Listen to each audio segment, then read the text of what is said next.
1822,98,00,000 টাকা যেন ব্লক করা হয়, এই টাকাটা যেন মেরিকো বাংলাদেশ লিমিটেড ইন্ডিয়াতে পাঠাতে না পারে।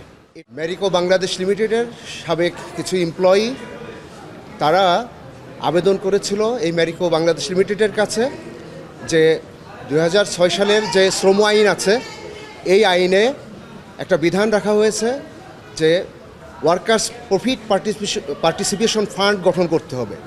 2006 সালে শ্রম আইন কার্যকর হওয়ার পর থেকে প্রত্যেকটা কোম্পানির এই দায়িত্ব ছিল ওয়ার্কার্স প্রফিট পার্টিসিপেশন ফান্ড গঠন করার।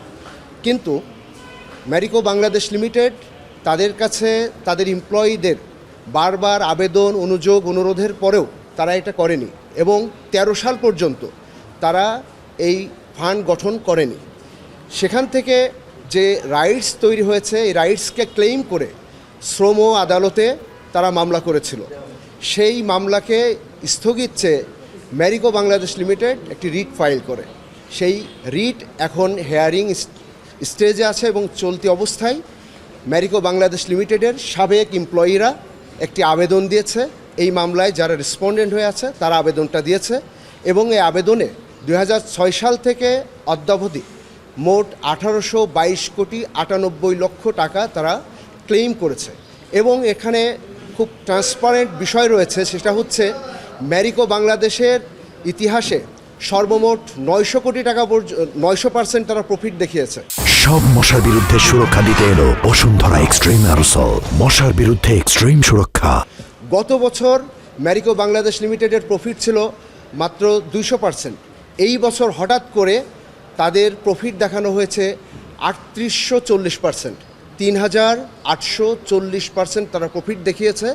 এবং তার প্রফিটের যে টাকাটা হয়, অ্যামাউন্ট হয় 1000 কোটি টাকার উপরে, যেই টাকাটা মূলত remittable to India, mother organization of Marico Bangladesh limited, Marico limited India, সেখানে এই টাকাটা চলে যাচ্ছে। আপনারা জানেন মেরিকো বাংলাদেশ লিমিটেডের 90% শেয়ার হচ্ছে মেরিকো লিমিটেড ইন্ডিয়ার, এবং এই হিউজ পরিমাণ টাকা বাংলাদেশের বাইরে চলে যাচ্ছে, ডিপ্রাইভিং দেয়ার এমপ্লয়িজ, যাদের রক্ত ঘামে শ্রমে এই প্রতিষ্ঠানটি দাঁড়িয়েছে তাদেরকে ডিপ্রাইভ করে এই টাকাটা চলে যাচ্ছে।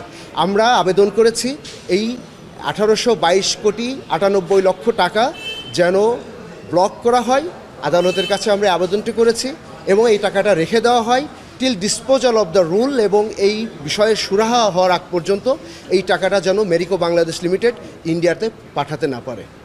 পাচার বলতে আমরা এই টাকাটা চলে যাচ্ছে, এই টাকাটা আলটিমেটলি চলে গেছে বা চলে যাচ্ছে।